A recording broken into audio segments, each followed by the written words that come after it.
नमस्कार दोस्तों, पवन वाइकड़ में आपका स्वागत है। आज का हमारा टॉपिक है वेक्टर और वेक्टर्स में आज हम कर रहे हैं अपने एक्सरसाइज 5.3 का लास्ट पार्ट।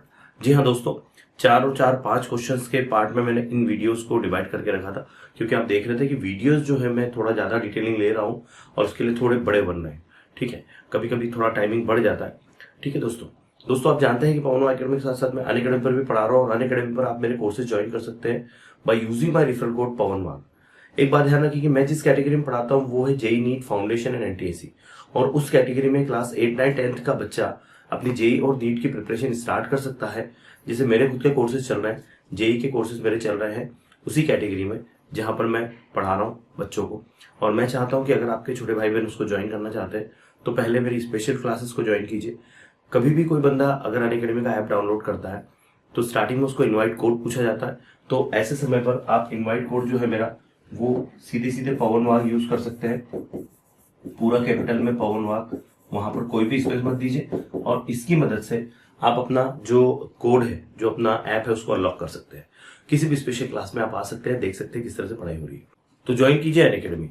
आइए दोस्तों, क्या देके रखा है यहां पर, क्वेश्चन 11th देके रखा है। If a line makes 90 degree, 135 degree and 45 degree angle with, okay, ये क्या देखे रखा है। If a line makes angles 90 degree, 135 degree and 45 degree with the x axis, y axis and z axis respectively.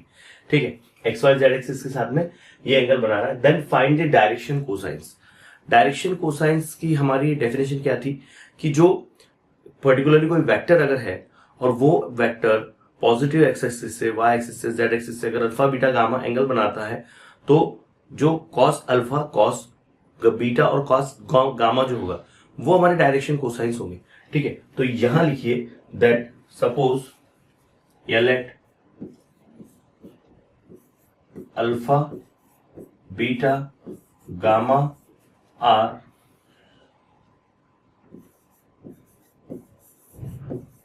Angles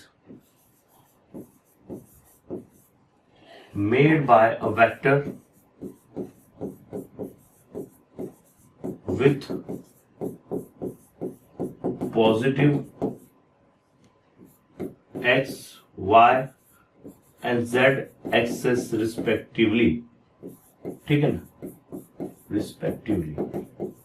ठीक है, ये तो आपका हो गया कि ये हमने सपोज कर लिया। अब आगे क्या बोल रहा है, तो आपका अल्फा क्या होगा बेटा, अल्फा आपका हो जाएगा दैट इज 90 डिग्री, बीटा आपका हो जाएगा दैट इज 135 डिग्री, और गामा आपका हो जाएगा 45 डिग्री। क्या करेंगे इसको, कुछ नहीं भैया। सो दैट डायरेक्शन कोसाइंस क्या होंगे, इसके डायरेक्शन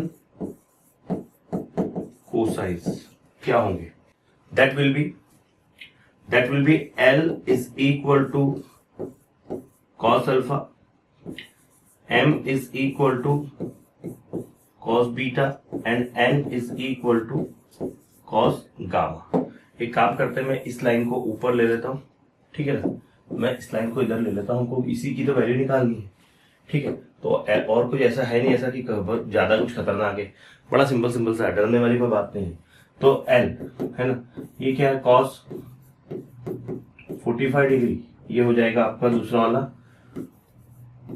m क्या देके रखा है, दैट इज cos 135 डिग्री, और n वो देके रखा है cos, यार ये 90 डिग्री है, मैंने इसको 45 क्यों लिखा, ये वाला 90 है ना। चलो ये 90 करो, ये 135 करो, ये 45 डिग्री करो। तो यार ये तो बड़ा सिंपल सा है, इसमें कुछ नहीं है भैया, है ना, इसमें है नहीं कुछ ऐसा कि आपको प्रॉब्लम आएगी। एल कॉस में, साइन में जो जीरो में होता है वो cos 90 होता है, मतलब ये जीरो हो गया, एल आपका जीरो हो गया। एम क्या है, आपको कॉस देके रखा है 135, तो आप इसको कर दो cos 180 माइनस 45 कर दो। ठीक है, और इधर आता है दैट इज एंड cos 45 क्या होगा, 1/√2 होता है ना, cos 45 1/√2 होता है। अब देखो ये 180 लाना है, तो 180 मतलब कैसा, 180 मतलब ये एक्सिस, ये वाई एक्सिस। ठीक है, ये कैसा है, ये एक्स एक्सिस है, ये वाई एक्सिस है, और अगर हम बात करते हैं 135 डिग्री की, तो 135 यहाँ का ही बनेगा। ठीक है ना, 135 कहाँ बनेगा, 135 यहाँ कहीं बनेगा। तो ये 135, लेकिन इधर से आए तो ये 45 होगा। अब ये 45 अगर होता है तो इस साइड में यानी 0 है, ये π/2 है, ये हमारा 2 π/2 है। ठीक है, तो यहाँ क्या होता है, यहाँ सिर्फ साइन प्लस होता है, इस क्वाड्रेंट में सिर्फ साइन प्लस होता है, कॉस माइनस होता है। तो ये हमारा हो जाएगा दैट इज माइनस में कॉस 45 डिग्री। ठीक है, ये माइनस में कॉस 45 डिग्री हो जाएगा। अब हम क्या करेंगे, हमारा L क्या आ जाएगा, L 0 आ जाएगा, M हमारा आ जाएगा -1/√2 और N हमारा आ जाएगा 1/√2। तो हमारे डायरेक्शन कोसाइंस क्या होंगे, हमारे डायरेक्शन कोसाइंस की वैल्यूज ये जो हमने निकाल ली है यही होगी। ठीक है ना, ये हमारा डायरेक्शन कोसाइंस होगी, कुछ नहीं, हमको भाई वैल्यू देके रखिए अल्फा बीटा गामा की और हमको उसको कॉस में पुट करना है। बस यहाँ पर आपके ट्रिग्नोमेट्री के जो फार्मूले हमने पहले किए वो भी आपको याद चाहिए। ठीक है, चलो फटाफट स्क्रीनशॉट ले लो, फिर बढ़ते हैं आगे। आइए दोस्तों अगला क्वेश्चन करते हैं। अगला क्वेश्चन क्या देके रखा है, if a line has direction ratios 4, -12 and 18 then find direction cosines. देखिए बहुत कमाल का क्वेश्चन है, क्यों, क्योंकि हमको ABC देके रखा है। यहाँ लिखिए let ABC are direction ratios. आप जानते हो कि डायरेक्शन रेशियोज होते हैं and LMN are direction cosines, है ना। ये तो हमने ऑलरेडी पढ़ा है, ठीक है, लेकिन ये मैं स्टार्टिंग में इसलिए लिख रहा हूं कि हमको इनके नाम देना होंगे। ठीक है, अच्छा इनके बीच में रिलेशन हमने क्या क्या देखे, इनके बीच के हमने रिलेशन देखे हैं कि दैट इज L/A होता है, M/B होता है और N/C होता है, ये लैम्डा के इक्वल होता है। और अगर आप L की वैल्यू निकालना चाहो, L मतलब डायरेक्शन कोसाइन, L अगर निकालना चाहो तो आप जानते हो कि वो किसके इक्वल होता है, वो plus minus A/√A² plus B² plus C के इक्वल होता है। अगर हमको M निकालना तो वो क्या होता है, वो होता है plus minus B/√, again A² plus B² plus C² के इक्वल होता है। और अगर हमको N निकालना हो तो वो क्या होता है, plus minus C/√A² plus B² plus C² के इक्वल होता है। ये सारी की सारी चीजें हमने ऑलरेडी बेसिक में पढ़ी है। तो ये हमको क्या बोल रहा है, हमको बोल रहा है फाइंड द डायरेक्शन कोसाइन। हमको डायरेक्शन कोसाइन निकालना है, तो डायरेक्शन कोसाइन निकालना मतलब हमको एलिमेंट निकालना है। ठीक है, तो अब पहले हम क्या करते हैं, पहले यहाँ पर हम लिख लेते हैं that is A is equal to, आपको A क्या देख रखा है, हियर गिवन है, क्या है, A आपका है 4, B आपका है -12 और C क्या देके रखा है बेटा, आपको 18 देके रखा है। तो पहले हम ये अंडर रूट वाली वैल्यू निकाल लेते हैं, स्क्वायर लगाओ, है ना, अंडर रूट वाली वैल्यू निकाल लेते हैं। ठीक, तो यहाँ ये क्या होगा अंडर रूट में, ठीक है, यहाँ क्या होगा दैट इज अंडर रूट में A² B² एंड C²। ये वैल्यू इसलिए निकालू कि बाद में हमको लगना है, बाद में हमको ये वैल्यू लगने वाली है। ठीक है, और ये अल्टीमेटली है क्या, यहाँ पर हमको इनका स्क्वायर करके ऐड कर लेना है। ठीक है, ये हो जाएगा 4 का स्क्वायर -12 का स्क्वायर -12 का स्क्वायर और 18 का स्क्वायर। ठीक है ना, ये क्या है, 4 का स्क्वायर है 16, ये है 144 और 18 का होता है 324। ये क्या है, इनको प्लस कर लो, 324 144 और 16। ठीक है ना, 6 और 4 10 और ये 14 4 कैरी 1 और ये हो गया 8 और ये हो गया 4 484 किसका है बेटा, 484 का स्क्वायर रूट अगर आप निकाल दो तो 22 का है। ठीक है ना, तो आपके पास में ये अंडर रूट में A² plus B² plus C² क्या हो गया, अंडर रूट में A² plus B² plus C² आपका आ गया है 22। ठीक है, ये तो आपने पूरा बेसिक ये कर लिया। ठीक, मैं थोड़ा इसको छोटा कर लेता हूँ और इसको इस साइड में कर लेता हूँ, मतलब आपको बाकी की वैल्यूज निकालने में कोई प्रॉब्लम नहीं आएगी। ठीक है ना, इसको इस तरह कर लेते हैं यहाँ पर, और मैं इसको तो आप देखो मैंने समझाने के लिए लिखा है, ये तो आपको याद ही चाहिए बेटा, है ना, क्योंकि ये तो पूछे ही जाएगा, है ना। ऐसे क्वेश्चंस पूछे जाते हैं, जब भी ऐसे क्वेश्चन पूछे जाएंगे तो फार्मूला अगर याद नहीं होंगे तो हम सॉल्व कैसे करेंगे, तो फार्मूला तो हमको याद ही चाहिए। ठीक है, हमको निकालना पहले L, तो L क्या होगा फिर हमारा प्लस माइनस 4/22, है ना। पहले फार्मूला लिख लो, पहले फार्मूला लिख लो, फार्मूला लिखना मतलब क्या करो कि जो मैंने लिख के रखा है ना मैं उसी को उठा लेता हूँ। चलो जो मैंने लिख के रखा है मैं उसी को उठा लेता हूँ, फटाफट उसी में वैल्यू पुट कर देंगे। ठीक है, इसको मैं ले लेता हूं इधर, इसको बड़ा कर लेते हैं।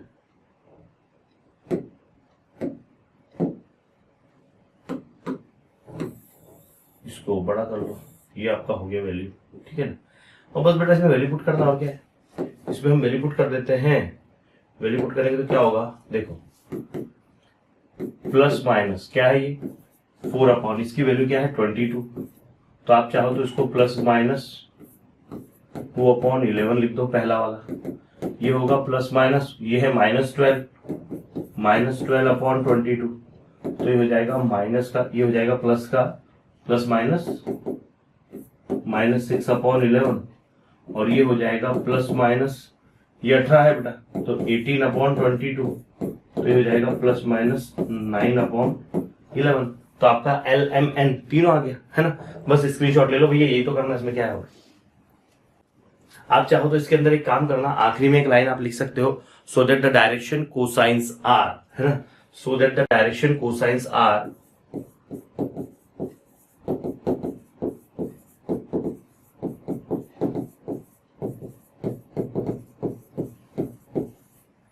they are 2 upon 11, -6 upon 11 and 9 upon 11। ठीक है, चलो स्क्रीनशॉट ले लो, फिर बढ़ते हैं आगे। ठीक है जी, आइए दोस्तों अगला क्वेश्चन करते हैं। अगला क्वेश्चन भी बहुत बढ़िया है। क्या देख रखा है, the direction ratios of vector A B are -2, 2 and 1, मतलब ABC हमको दे के रखा है। इफ ए के कोऑर्डिनेट्स दे के रखे हैं, इसका लेंथ दे के रखा है वेक्टर ए बी का, दैट इज 6 यूनिट, मैग्नीट्यूड दे के रखा है, और बी हमको पता करना है। मतलब ये है क्या एग्जैक्टली यार, देखो सिंपल सी बात है कि इस तरह से एक जो है ये इस तरह से क्या है कि इस तरह से एक ये वेक्टर है, ठीक है ना, एक वेक्टर ए बी है। कौन सा वेक्टर है ये वेक्टर ए बी है। इसको लिखो ए, इसको लिखो बी, इसका मैग्नीट्यूड 6 है बेटा, ठीक है। अच्छा, इसके कोऑर्डिनेट्स क्या देके रखे हमको, इसके कोऑर्डिनेट्स देके रखे हैं दैट इज 4, 1 and 5, ठीक है। ध्यान से देखो, the direction ratios of A, direction ratios को तो हम लिखते हैं, ए के कोऑर्डिनेट 4, 1, 5 देके रखे, ठीक है, और ये लेंथ ऑफ ए बी, मतलब ये इसका मैग्नीट्यूड देके रखा है 6, और बी के हमको कोऑर्डिनेट्स निकालना है, तो हम इसको एक्स वाई जेड कर लेते हैं कि let's say they are X Y Z, ठीक है ना। ये पहली बात होगी। अब एक काम करते हैं, यहां पर लिखते हैं that suppose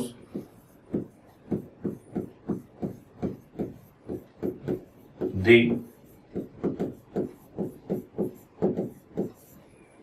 direction ratios are ABC and direction cosines are LMN, ठीक है। अब हमको देखो एबीसी तो देके रखा है, ए क्या देके रखा है, ए हमको देके रखा है -2, बी हमको देके रखा है 2, और सी हमको देके रखा है 1। ये हमारा हो गया ए, बी और सी। हमको निकालना है एक्स, वाई और जेड, ठीक है ना। फॉर वेक्टर, पहले ये भी लिख लो कि for vector A B, for vector A B that is B के कोऑर्डिनेट्स क्या है, बी के कोऑर्डिनेट्स है एक्स, वाई, जेड। अब देखो इसमें हमको निकालना है, जब भी ऐसा कंडीशन आता है वेक्टर में, जनरली हम जब डिस्टेंस फार्मूला यूज करते हैं तो हम x1 y1 लेके इनका डिस्टेंस ले लेते हैं। जबकि वेक्टर में जब इस तरह से कुछ आता है तो हमको इसको हम कैसे निकालेंगे, इस एक्स वाई जेड को हम कैसे निकालेंगे। तो ये एक्स वाई जेड किसके इक्वल होता है, तो एक्स वाई जेड इक्वल होता है x minus x1 is equal two plus minus LD के, या y माइनस y1, ये second coordinate, plus minus MD के, और z minus Z1 is equal two plus minus ND के। अच्छा, इसको आप ऐसे भी लिख सकते हो, इसको आप एक और तरीका है लिखने का, वो क्या है कि आप ऐसे लिख दो, आप ऐसे ना लिख के आप ऐसे भी लिख सकते हो कि x is equal to x1, ये x1 उधर चले जाएगा, प्लस माइनस LD हो जाए, y is equal to y1 plus minus LD हो जाए, और z is equal to Z1 plus minus LD नहीं होगा, यहाँ ऊपर LD नहीं होगा, MD होगा, ऊपर क्या होगा, MD होगा, यहाँ MD लिख लो, ठीक है। ये आपका MD होगा, और ये आपका एन डी होगा। मतलब आप ये तो ये यूज करो या फिर ये यूज करो। लेकिन अब एक बात ध्यान रखो, मेरे पास तो एबीसी है, मेरे पास एलएमएन है क्या? नहीं है। तो मैं पहले एलएमएन निकालूंगा। अच्छा, एलएमएन के लिए मैं काम करता हूं, यहां पर मुझे इसकी मदद से अंडर रूट ए स्क्वायर बी स्क्वायर सी स्क्वायर निकालना पड़ेगा। तो हम एक काम करते लिखते हैं, यहां पर एल क्या होगा? एल होगा plus minus a upon under root A square plus b square plus c square. ठीक है ना। अब क्या करता हूं मैं आपके लिए, यहां ए की जगह ए, एक मिनट रुकिए, एम क्या आएगा? एम आएगा plus minus B upon under root A square B square and C square. और एन क्या आएगा बेटा? Plus minus C upon under root A square B square and C square हो जाएगा। ठीक है। 2 का स्क्वायर 4, 2 का स्क्वायर 4, 4 4 8 और 9, तो अपॉन में 3 आ जाएगा। ठीक है ना। आप चाहो तो यहां निकाल लेते हैं हम, है ना। यह डायरेक्ट मैं कर रहा हूं, कोई चिंता वाली बात नहीं है। ये आपका एल का एल प्लस माइनस -2 अपॉन में अंडर रूट में -2 का स्क्वायर, फिर 2 का स्क्वायर, फिर 1 का स्क्वायर। ठीक है ना। तो ये क्या हो जाएगा बेटा? ये आपका हो जाएगा L is equal two plus minus -2 upon 9 हो जाएगा। ये क्या मेरा L हो गया? तो 9 अंडर रूट में है, ये क्या होगा? -2, एक मिनट रुको यार, क्या गड़बड़ हो रही है। हाँ, ये अंडर रूट में 9 होगा, मतलब ये क्या हो जाएगा? प्लस माइनस -2 अपॉन 3 हो जाएगा। ये 2 अपॉन 3 आया, तो ये क्या आएगा? M प्लस माइनस बी क्या है? 2, ये 2 अपॉन 3 हो जाएगा, क्योंकि मैं डायरेक्ट इसको लिख रहा हूं। और n क्या हो जाएगा? n प्लस माइनस ये 1 अपॉन में 3 हो जाएगा। ये क्या हो जाएगा? 1 अपॉन 3 हो जाएगा। देखो आपका l आ गया, m आ गया, n आ गया, आपके तीनों आ गए। मैं एक काम करता हूँ, ये जो मैंने निकाल के रखा है ना, इसको मैं थोड़ा छोटा कर लेता हूं। ठीक है ना। अब आप बोलोगे सर डिस्टेंस, ये d क्या है यहाँ पर?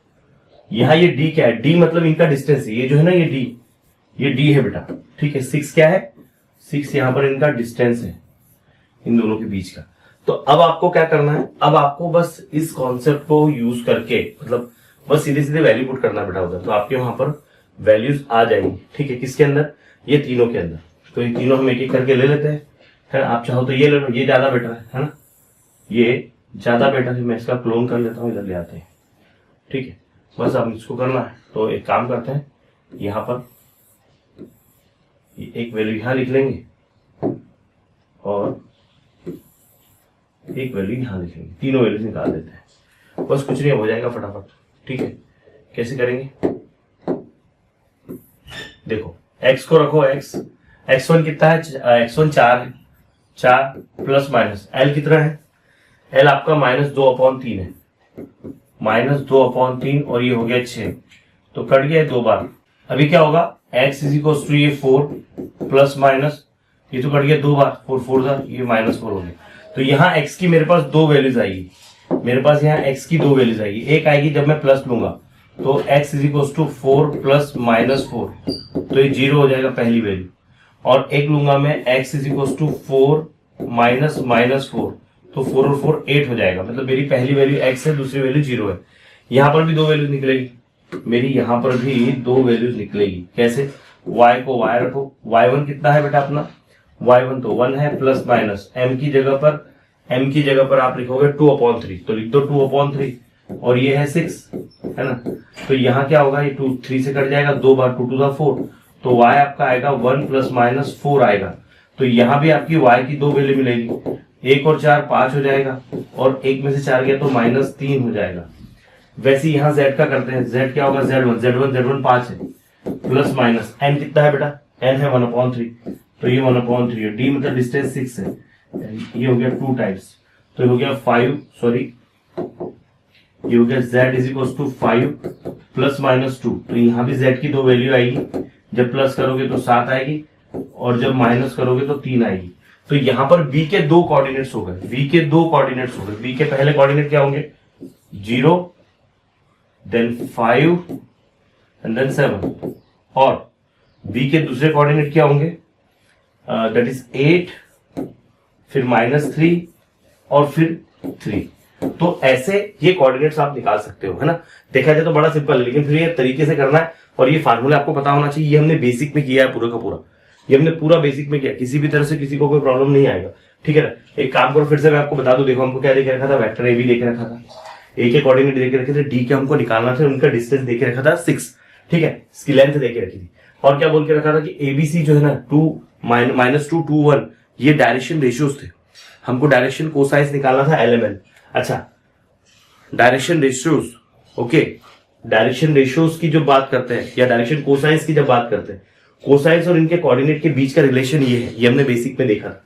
तो हम क्या करेंगे, पहले हमको यहां अगर XYZ निकालने हैं तो मेरे पास x1 चाहिए, तो x1 y1 z1 तो मेरे पास था, लेकिन मेरे पास में LMN नहीं था, D मेरे पास था, LMN नहीं था, तो इसके लिए फिर मैंने क्या किया, ABC को ले लिया पहले, ठीक है।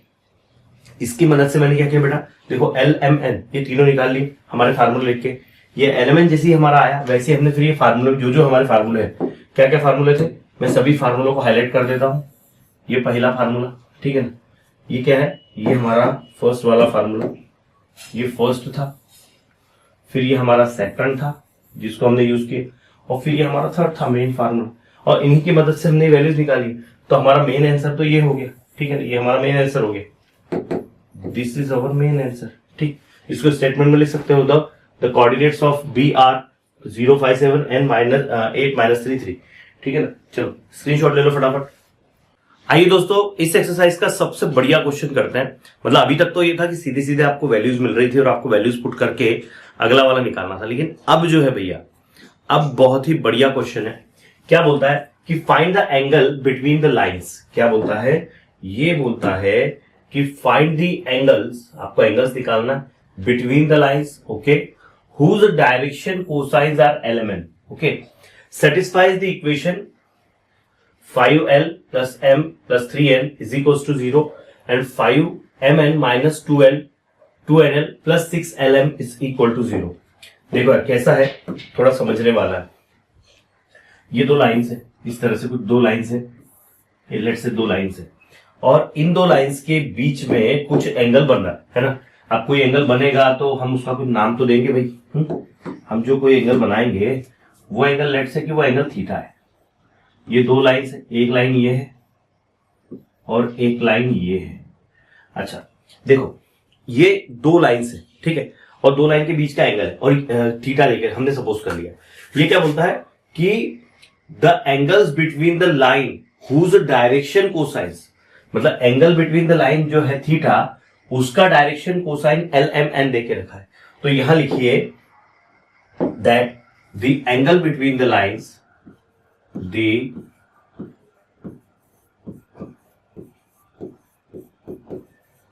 angle between the lines whose direction cosine, okay, whose, एक मिनट रुकना,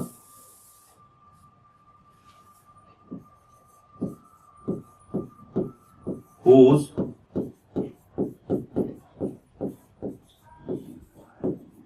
direction cosines are LMN। LMN direction cosines है, satisfies the equation,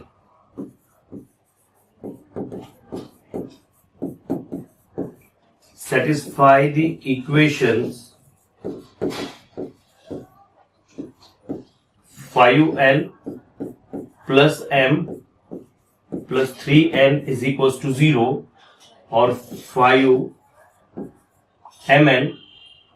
minus 2NL plus 6LM is equals to 0। यार देखो एक बात ध्यान रखो, यहां पर ये जो है ना, तो ये वाली लाइन और ये वाली लाइन, ये दोनों की दोनों, ये जो आपका देकर रखा है कि angle between the lines whose direction cosines LMN देके रखा है और ये सेटिस्फाई करती है इन दोनों को, लेकिन इसकी इक्वेशन नहीं है हमारे पास में। अच्छा एक और बात ध्यान रखना कि यहां पर हमको जो है हमको पहले तो ये दोनों लाइन की इक्वेशन निकालना पड़ेगी, उस इक्वेशन की मदद से हमको इनके जो रेशियोज है वो निकालना पड़ेंगे और तब जाके हम एंगल निकालेंगे। अच्छा एंगल में हम कैसे निकालेंगे, आपने देखा होगा दैट इज एंगल का हमारा फार्मूला था, क्या था कि cos theta is equal to cos theta के हिसाब से हम अगर देखते हैं तो हम जो अपनी पहले की जो फार्मूला था, पहले जो फार्मूला था वो यूज नहीं करना है अभी हमको डायरेक्शन रेशियोज को यूज करके करना है।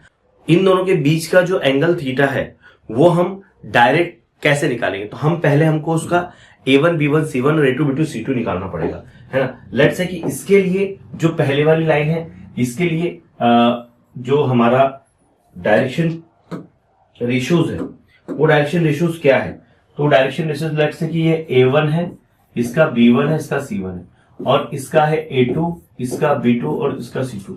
हम इसके पॉइंट्स लेके ये A1 B1 C1 और A2 B2 C2 लेके हम निकालेंगे। जब cos थीटा हम निकालेंगे तो हमारा cos थीटा क्या होगा, हमारा cos थीटा होगा that will B A1 A2 B1 B2 and C1 C2 upon में अंडर रूट में आएगा A1 square A2 square A1 square B1 square C1 square A1 square B1 square and C1 square और under root में A2 square B2 square and C2 square.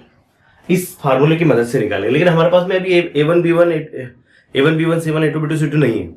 हम फिर क्या करेंगे, पहले इसको सॉल्व करेंगे। सबसे पहले हमको जो दे के रखी लाइन, हम उस लाइन को उठाते हैं, इस लाइन को उठाते हैं जो हमको दे के रखी है, that is 5L plus M is equal two plus 3N। अब हमको क्या करना है, हमको इस लाइन की मदद से हम एक काम करते हैं, इससे एक वैल्यू निकालते हैं और वो इसमें पुट करते हैं। ठीक है, तो इसको इक्वेशन 1 दे दो लगे तो समझने के लिए, इसको इक्वेशन 2 दे दो समझने के लिए। अब हमने ये जो इक्वेशन निकाल के रखी है हम इसको उठाते हैं, ठीक है ना। इससे हम क्या करते हैं, इससे हम करते हैं m को यहीं रखते हैं, ये हमारा हो जाएगा माइनस का 5L माइनस का 3N। अब हम क्या करते हैं मेरे प्यारे बच्चों, हम इसको जो है इसको हम ये कर लेते हैं, एक मिनट। अब हम इसकी वैल्यू रख देते हैं यहां पर, ठीक है ना, इसकी वैल्यू हम यहां रख देते हैं। ठीक है, तो ये क्या होगा, सबसे पहले इसको थोड़ा छोटा कर लेते हैं।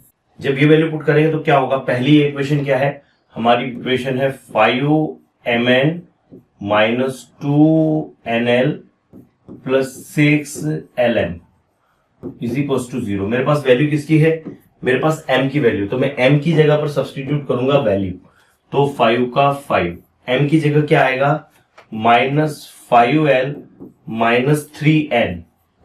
ठीक है, और ये n का n minus 2NL plus 6L और m की जगह पर फिर से minus 5L minus 3N is equal to 0। अब हम इसको थोड़ा सॉल्व करेंगे, इसको हम सिंप्लीफाई करते हैं। ये 5N का अंदर मल्टीप्लाई होगा तो 5 5 25 LN, 5 3 15 N स्क्वायर माइनस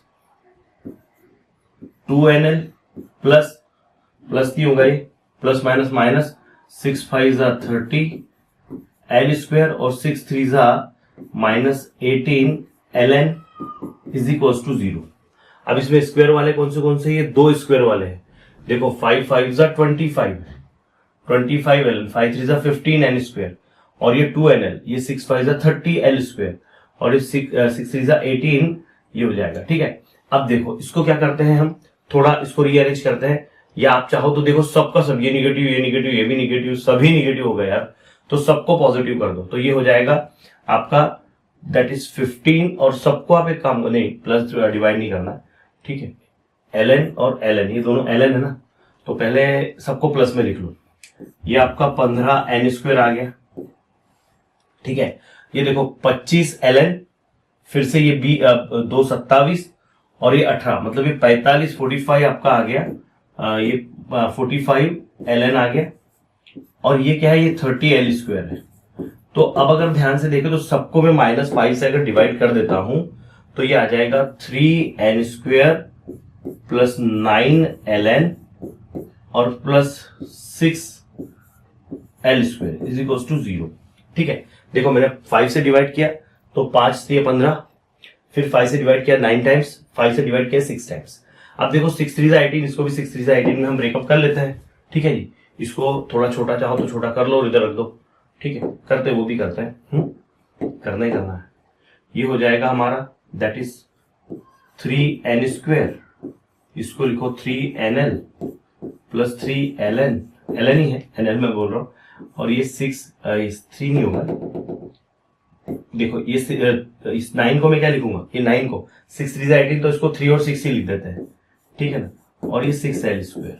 ठीक है बेटा, अब क्या करेंगे हम, यहां पर हम जो है यहाँ पर हम दो की पेयर कर लेते हैं। कैसे, ये एक जोड़ी जमा लो, ये एक जोड़ी जमा लो, तो जब ये जोड़ी जमेगी तो क्या होगा, जोड़ी जमेगी तो कॉमन निकलेगा। कैसे, यहां से 3N कॉमन निकाल लो तो यहां बचेगा n प्लस एल, यहां से 6l कॉमन निकालो तो n प्लस एल बचेगा। अब क्या करो, यहां पर ये जो है ये n प्लस एल ही कॉमन निकाल लो। तो आपने n प्लस एल कॉमन निकाला तो यहाँ क्या आ रहा है, यहाँ आ रहा है 3n प्लस 6l आ रहा है इज इक्वल टू 0। तो अब आपको यहाँ पर दो इक्वेशन मिलेगी, एक आपको मिलेगा n plus L is equal to 0 और एक मिलेगा 3n plus 6l is equal to 0। ठीक है ना। ये दो इक्वेशन मतलब क्या है, ये दो इक्वेशन मतलब ये दोनों लाइन की इक्वेशन है ना। ये क्या है, ये दोनों लाइन की इक्वेशन है। अब यहाँ क्या करो, n की दो वैल्यू निकाल लो, n इज इक्वल टू यहाँ माइनस एल ले लो, बीच में और लिख दो और आपका 3 से अगर डिवाइड किया तो ये हो जाएगा 3n is equal to minus 6l।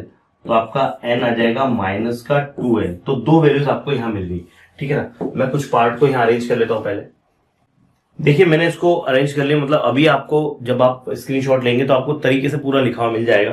ठीक है ना। अब क्या करते हैं बेटा, देखो हमारे पास में यहाँ पर n की अब दो वैल्यूज आ गई है।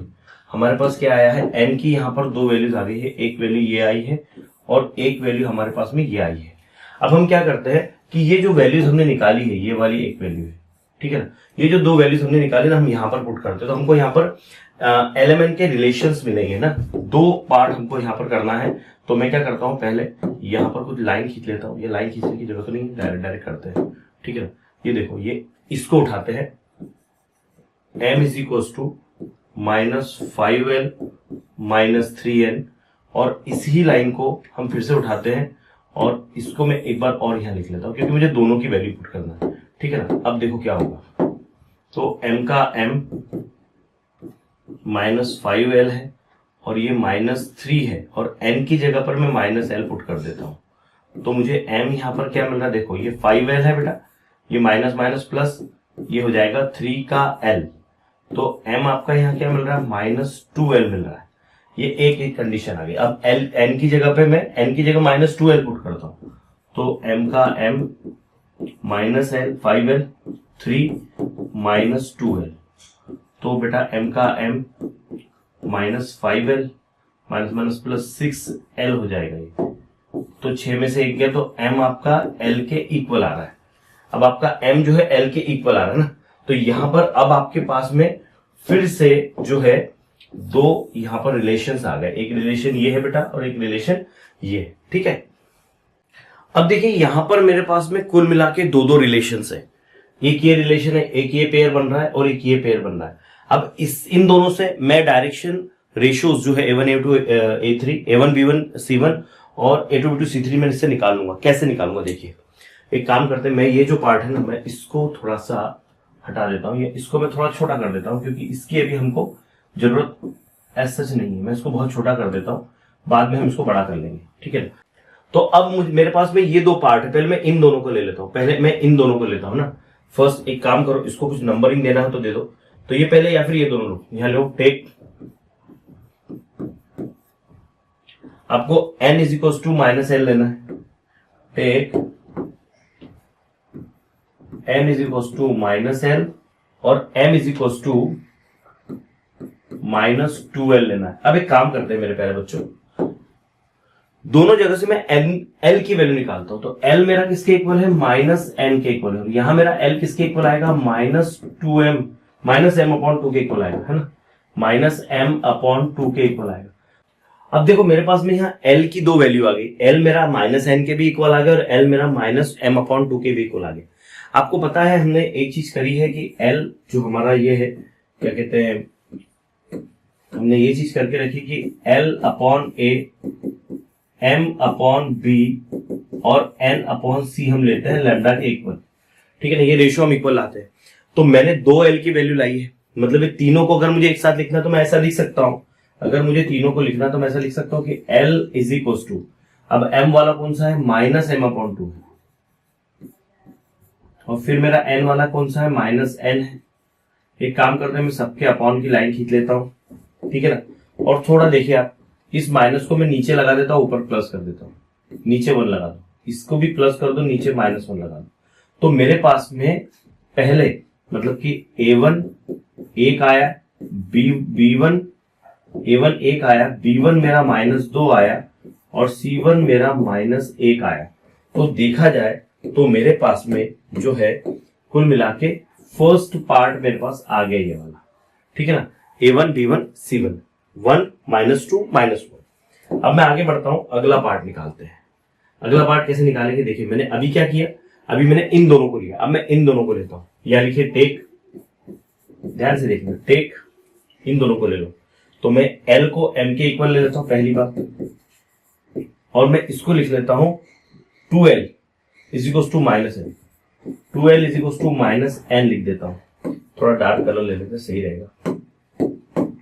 ये क्या हो जाएगा, ये L आपका M के इक्वल है और ये L आपका -N/2 के इक्वल है। मैं तीनों के इक्वल लिखता हूं, L equal M equal -N/2। तो मेरे भाई इसको हम बदल लेते हैं, इसके अपॉन में 1 लगा दो, इसके अपॉन में 1 लगा दो, इसको प्लस करके माइनस लगा दो। तो यहां पर आपका A2 1 आ गया, B2 भी 1 आ गया और C2 क्या आ गया, -2 आ गया। तो आपके डायरेक्शन रेशियोज का जो अगला वाला शो है या अगला वाला जो पार्ट है वो क्या आया, वो अगला वाला पेयर आपके पास भी ये आया, ठीक है। चलिए एक बार स्क्रीनशॉट ले लीजिए, फिर बढ़ते हैं आगे। अब क्या करेंगे, देखो मैं एक काम करता हूं, अगले पार्ट पर चले जाता हूं। मेरा क्या है 1 -2 -1, ओके, और 1 1 -2, ओके। एक काम करते हैं, इधर लिख लेते हैं हम, यहां पर लिख लेते हैं that is A1, that is क्या होगा भाई, लिखो यहां A1 B1 C1, ठीक है ना, और क्या होगा A2 B2 C2। सारी वैल्यू निकाल लेते हैं। देखो A1 B1 C1 क्या है, ये है आपका 1 -2 -1, 1 -2 -1, 1 -2 -1, और वो क्या है भैया 1 1 -2, ये क्या है 1 1 -2। अब एक बात ध्यान रखो, मैंने क्या कहा था आपको, cos थीटा का फार्मूला क्या होता है, cos थीटा क्या होता है, cos थीटा होता है that is A1 A2 B1 B2 and C1 C2, ठीक है जी। A1 A2 B1 B2 C1 C2 होता है। मैं इसको लाइन खींच लेता हूं ऐसी, ठीक है ना। यहां पर मैं इस तरह से और 2 लाइन खींच लेता हूं क्योंकि इनकी मुझे जरूरत पड़ने वाली है, ठीक है। क्या होगा ये, देखो ध्यान से, ये स्क्वायर रूट पहला वाला ये होगा A1 square plus B1 square plus C1 square, और दूसरा वाला क्या है यहां पर, ये होगा A2 square plus B2 square plus C2 square. ये हमारे क्या है, एंगल बिटवीन द 2 लाइन्स है, ठीक है ना। एंगल बिटवीन द 2 लाइन्स का ये फार्मूला है, ठीक है। बस अब वैल्यू पुट कर देंगे हम, तो हमारा cos थीटा आ जाएगा, लिखो यार cos theta is equal to, ठीक है ना, क्या आएगा ये A1 A2, तो 1 × 1 प्लस -2 × 1 प्लस -1 × -2 अपॉन में अंडर रूट में 1 -2 -1, 1 का स्क्वायर -2 का स्क्वायर -1 का स्क्वायर, और ये होगा 1 का स्क्वायर और अगेन 1 का स्क्वायर और -2 का स्क्वायर। ध्यान से देखो, A1 A2 A1 A2 A1 A2 1 1 B1 B2 -2 -1 C1 C2 -1 -2, ठीक है। उसके बाद में यहाँ A1 B1 C1 का स्क्वायर है, तो A1 का स्क्वायर 1 का स्क्वायर -2 का स्क्वायर -1 का स्क्वायर, और ये देखो A2 का स्क्वायर 1 का स्क्वायर फिर 1 का स्क्वायर फिर -2 का स्क्वायर। तो इसको सिंप्लीफाई कर लेते हैं, इसको सिंप्लीफाई कर लेते हैं, लिख दो यहाँ लिख दो cos theta is equal to क्या होगा, 1 1 = 1 -2 प्लस का 2 अपॉन में 2 स्क्वायर 4 5 6 है ना, तो ये होगा √6 इंटू ये क्या होगा 1 1 और ये 4, ये भी √6। तो cos थीटा क्या हो गया, cos थीटा हो गया दैट इज, ये 1 1 प्लस हो गया, हाँ ये प्लस 1 में से 2 गया तो एक ही बचा, तो ये होगा 1 √6 6 6 हो जाएगा।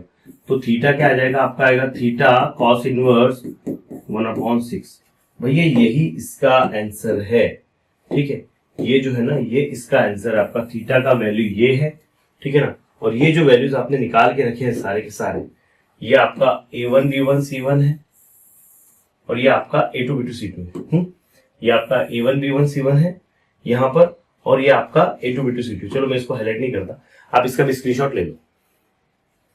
तो दोस्तों यहां पर हमारी ये पूरी एक्सरसाइज खत्म होती है ना। आप चाहें तो ये पीछे का स्क्रीनशॉट पहले ले लो, ठीक है, और उसके बाद में आप इसका स्क्रीनशॉट ले लो, क्योंकि ये क्वेश्चन बहुत बड़ा है ना, पर ये बहुत इंपॉर्टेंट क्वेश्चन भी है, आप अच्छे से करो इसको, ठीक है। दोस्तों यहाँ पर हमारा 5.3 एक्सरसाइज कंप्लीट होता है। अगली एक्सरसाइज में हम आगे का बेसिक करेंगे अगले वीडियो में, और फिर एक्सरसाइज करेंगे। अब कुछ नहीं, 2 ही एक्सरसाइज बची है, और अगली जो एक्सरसाइज है बहुत सिंपल है, फटाफट फटाफट फटाफट होना है। हालांकि ये भी बहुत सिंपल है, लेकिन हाँ हमारे वीडियोस जो है आ रहे हैं, रोज आ रहे हैं, पर कम हम छोटे वीडियोस बनाते हैं, ज्यादा बड़े नहीं, मतलब 40 मिनट्स 45 मिनट्स में हम रुक जाते हैं, ठीक है। चलिए, थैंक यू वेरी मच। देखते रहिए पवन एकेडमी। धन्यवाद।